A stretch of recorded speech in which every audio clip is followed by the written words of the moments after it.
ತುಗ್ಲಕ್ ಚಿತ್ರ release ಆಗೋ ಮೊದಲೇ ಪ್ರೇಕ್ಷಕರು ಸಿನಿಮಾ ನೋಡಿದ್ದಾರೆ. ಅರೆ ಅದೇಗಪ್ಪ ಅಂತ ನೀವೆಲ್ಲ ಯೋಚನೆ ಮಾಡ್ತಿರಬಹುದು. ತಮ್ಮ ಸಿನಿಮಾ ಯಾವ ವರ್ಗದ ಪ್ರೇಕ್ಷಕರಿಗೆ ಇಷ್ಟವಾಗುತ್ತೆ ಅನ್ನೋದನ್ನ ತಿಳ್ಕೊಳ್ಳೋಕೆ ಅರವಿಂದ್ ಕೌಶಿಕ್ ಮಾಡಿದ ಐಡಿಯಾ ಇದು. ಅದಕ್ಕಾಗಿ ಒಂದು ಕಾಂಟೆಸ್ಟ್ ಮಾಡಿ ಅದರಲ್ಲಿ ಕೆಲವರನ್ನ ಆಯ್ಕೆ ಮಾಡಿಕೊಂಡು ಅವರಿಗೆ ತುಗ್ಲಕ್ ಸಿನಿಮಾ ತೋರಿಸಿದ್ದಾರೆ. ಹಾಗಾದ್ರೆ ತುಗ್ಲಕ್ ಸಿನಿಮಾ ಬಗ್ಗೆ ಅವರೇನ್ ಹೇಳ್ತಾರೆ ನೀವೇ ಕೇಳಿ.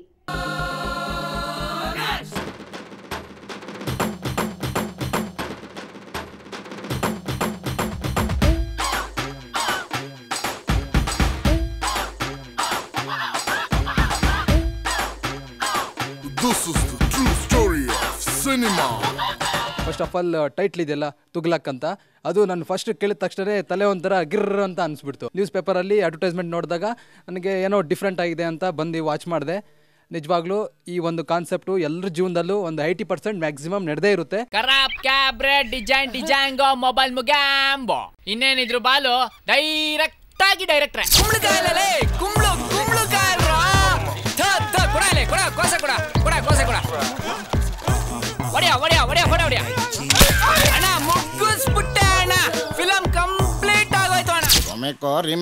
ಒಳ್ಳೆ ಸಿನಿಮಾ ಮಾಡ್ರ ಸಾಕು ಸರ್. ನೀವು ಮಾಡಿರೋದು ಸಿನಿಮಾದಲ್ಲಿ ಫಸ್ಟ್ ಹಾಫ್ ಇದೆಯಲ್ಲ, ಖಂಡಿತ ಸಿನಿಮಾ.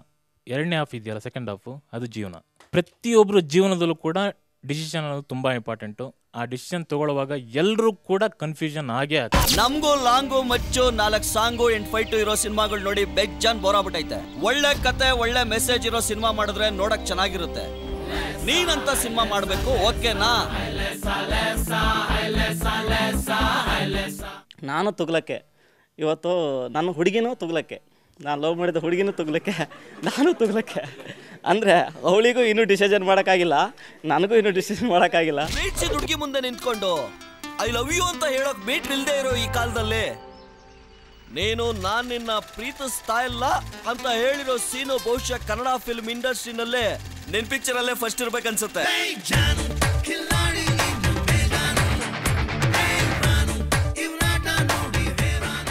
ಕತೆ ಒಳಗೆ ನಾನು ಯಾವಾಗ ಹೋಗಲ್ಲ ಅಂತಂದರೆ, ನಾನು ಯಾವತ್ತೂ ಬೀದಿ ಪಕ್ಕದಲ್ಲಿ ಕುತ್ಕೊಂಡು ಬಂದು ತಿಂದಿಲ್ಲ, ಅಥವಾ ನಾನು ಯಾವತ್ತೂ ಒಂದು ಹುಡುಗಿ ಎದುರುಗಡೆ ಹೋಗಿ ಐ ಲವ್ ಯು ಅಂತ ಹೇಳೋ ಧೈರ್ಯ ಮಾಡಿಲ್ಲ. ಅದು ನನ್ನ ಎಕ್ಸ್ಪೀರಿಯನ್ಸ್ ಅಲ್ಲ, ಅಂದರೆ ವೈಯಕ್ತಿಕ ನನ್ನ ಅನುಭವ ಅಲ್ಲ.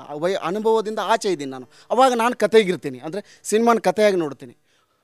ಸಬ್ ಟೆಕ್ಸ್ಟಿಗೆ ಹೋಗ್ತೀನಿ ಅಂದರೆ ನನ್ನ ರಿಲೇಟೆಡ್ ಆಯ್ಕೆ ಮಾಡ್ಕೊಳ್ಳೋವಾಗ ನಾನು ಹೌದು ಇದನ್ನು ಆಯ್ಕೆ ಮಾಡ್ಕೊಳ್ಳೋ ಅದನ್ನು ಆಯ್ಕೆ ಮಾಡ್ಕೊಳ್ಳೋ ಅನ್ನುವ ಎರಡು ದ್ವಂದ್ವದಲ್ಲಿ ಇದ್ದಾಗ ಅದಕ್ಕೆ ಟೆಕ್ಸ್ಟ್ ಮತ್ತು ಸಬ್ ಟೆಕ್ಸ್ಟ್ ಅನ್ನುವ ಆಲೋಚನೆ ನಮಗೆ ಬರಬೇಕು. ಮತ್ತು ಲಾಜಿಕ್ ಇಲ್ಲದೆ ಇರೋ ಪ್ರೀತಿ, ಜರ್ ಕುಡಿತಿರೋ ಬುದ್ಧಿ, ರಪಕ್ ರಪಕ್ ಅಂತ ಚೇಂಜ್ ಆಗ್ತಿರೋ ಮನುಷ್ಯ. ಅವಳೇನಾದ್ರೂ ಒಪ್ಕೊಂಡಿದ್ರೆ ನಾನೇ ಕೆರ ತೊಗೊಂಡು ನೋಡ್ಬಿಡ್ತಿದ್ದೆ ಸರ್. ಹಾಳೆಯ ಮೇಲೆಲ್ಲ ನಾಳೆಯ ಆಸೆಗಳ ಲೇಖನ, ಹಾಡೋ ಹಾಡಲಿ ಪ್ರತಿಯೊಂದು ಸಾಲಲಿ ನಿನದೇ ಉಲ್ಲೇಖನ. ಪ್ರೀತಿ ಅಂದ್ರೆ ಏನು ಅಂತಾನೆ ಗೊತ್ತಿಲ್ಲದೆ ಬದುಕ್ತಿದ್ದೆ, ಬಟ್ ಇವಾಗ ಗೊತ್ತಾಗಿದೆ.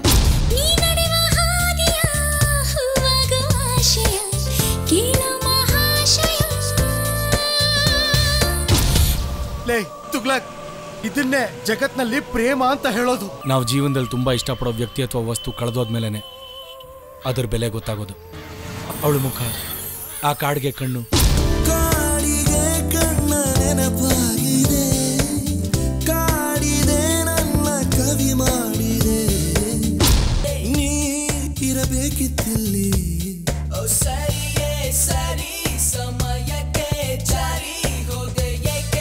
ಸಿನಿಮಾ ನಿಮ್ಮ ಮೈಂಡಲ್ಲಿ ಏನಿದೆಯೋ ಅದು ಮಾಡಿಬಿಡಿ. ಅದು ನಿಮ್ಮ ಮೈಂಡಲ್ಲಿ ಏನಿದೆಯೋ ಅದು ಸ್ಕ್ರೀನ್ ಮೇಲೆ ಬರೋದೇ ಸಿನಿಮಾ ಅಷ್ಟೇ. ಅದು ಒಬ್ಬರ ಪರ್ಸ್ಪೆಕ್ಟಿವ್ ಆಗಲಿ, ಒಂದಷ್ಟು ಜನ ಥಾಟ್ ಸೇರಿ ಒಂದು ಸಿನಿಮಾ ಆಗಿರುತ್ತೆ. ಅದನ್ನ ರಿಸೀವ್ ಮಾಡ್ಕೊಳ್ಳೋದು ಜನ ಅವ್ರು ಹೇಗೆ ರಿಸೀವ್ ಮಾಡ್ಕೋತಾರೆ ಅವ್ರ ಮೇಲೆ ಡಿಪೆಂಡ್ ಆಗುತ್ತೆ. ಚಿಕ್ಕವನಿರ್ಬೇಕಾದ್ರೆ ಡಾಕ್ಟರ್ ಆಗಬೇಕು ಅನಿಸ್ತಿತ್ತು, ಇಲ್ಲ ಇಂಜಿನಿಯರ್ ಆಗಬೇಕು ಅನಿಸ್ತಿತ್ತು, ನಗ್ತಿದ್ರು. ಅಂಗಡಿಗೆ ಹೋದರೆ red shirt blue shirt, selection problem. Coffee ಕುಡಿಬೇಕಾದ್ರೆ ಟೀ ಇದ್ದಿದ್ರೆ ಚೆನ್ನಾಗಿರ್ತಿತ್ತು ಅನಿಸ್ತಿತ್ತು, ಡೆಸಿಷನ್ ಪ್ರಾಬ್ಲಮ್.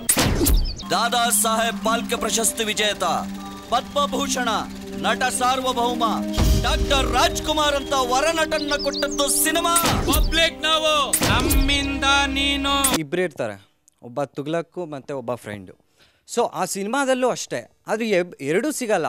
ಮುಂದೆ ಏನು ಅನ್ನೋ ಪ್ರಶ್ನೆ ಇಟ್ಟಿದ್ದಾರೆ ಅವರು. ನಿಜವಾಗ್ಲೂ ಕ್ಲಿಯರಾಗಿ ಹೇಳಿಲ್ಲ, ಯಾಕಂದರೆ ತುಗ್ಲಕ್ ಪಾರ್ಟ್ 2 ತೆಗಿತಾರೇನೋ, ಅದಕ್ಕೆ ಮುಂದೆ ಕ್ಲಿಯರಾಗಿ ಹೇಳ್ತಾರೇನೋ ಗೊತ್ತಿಲ್ಲ. ಯಾಕಂದರೆ ನಾನು ಸ್ಟಾರ್ಟಿಂಗ್ ನೋಡಿದಾಗ ಹೀರೋನ ಏನಪ್ಪ ಒಂಥರ ಮೆಂಟಲ್ ಥರ ತೋರಿಸಿದ್ದಾರೆ ಅಂತ. ಆದರೆ ಅವ್ರಿಗೆ ಆ್ಯಕ್ಟಿಂಗೇ ಬರಲ್ಲೇನೋ, ಹಿಂಗೆ ಮಾಡ್ತಾ ಇದ್ದಾರೇನೋ ಅಂತ ನನಗನ್ನಿಸ್ತು. ಬಟ್ ಸಿನಿಮಾ ಹೋಗ್ತಾ ಹೋಗ್ತಾ ಅವ್ನ ಕ್ಯಾರೆಕ್ಟ್ರೇ ಅದು. ಅವ್ನು ಮೆಂಟಲಿ ಡಿಸಾಸ್ಟರ್ ಆಗಿರೋ ಕ್ಯಾರೆಕ್ಟರು. ಫೈಟಿಂಗ್ ಬಂದಿದ ತಕ್ಷಣ ಕೋಪ ಮಾಡ್ಕೊಂಡು ಏ ಅಂತ ಹೊಡಿಯೋ ಅವಶ್ಯಕತೆ ಇಲ್ಲ. ಯಾಕಂದರೆ ಅವ್ನು ಮೆಂಟಲಿ ಫೈಟ್ ಹೊಡಿಬೇಕಾದ್ರೂ ಆಗಲೇ ಇರ್ತಾನೆ. ಹಾಡು ನೋಡಬೇಕಾದ್ರೂ ನಾನು ಗಮನಿಸಿದ್ದೀನಿ, ಆ ಹಾಡು ನೋಡಬೇಕಾದ್ರೂ ಅದೇ ಅವರು ಮೇಂಟೈನ್ ಮಾಡಿದ್ದಾರೆ. ಅದು ನನಗೆ ತುಂಬ ಇಷ್ಟ ಆದಂಥ ಒಂದು ಸಿನಿಮಾದಲ್ಲಿದೆ. ಬಾಳೆಂಬ ಹಾಳೆಯ ಮೇಲೆಲ್ಲ ನಾಳೆಯ ಆಸೆಗಳ ಲೇಖನ, ನಾ ಹಾಡೋ ಹಾಡಲಿ ಪ್ರತಿಯೊಂದು ಸಾಲಲಿ ನಿನ್ನದೇ ಉಲ್ಲೇಖನ. ಹಸಿರಾಯ್ತು ಈ ಹೃದಯ ನಿನ್ನ ತವಕಕ್ಕೆ, ಬಳವಾಯ್ತು ನಿನ್ನೊಲವು ನ ಬದುಕೋಕೆ. ಹಸಿಯಾಯ್ತು ಈ ಮನಸ್ಸು ನಿನ್ನ ಮನಸ್ಸಿಗೆ, ನೀ ತೇಲಿ ಹೋದೆಯ ಕಾಣೆಯ.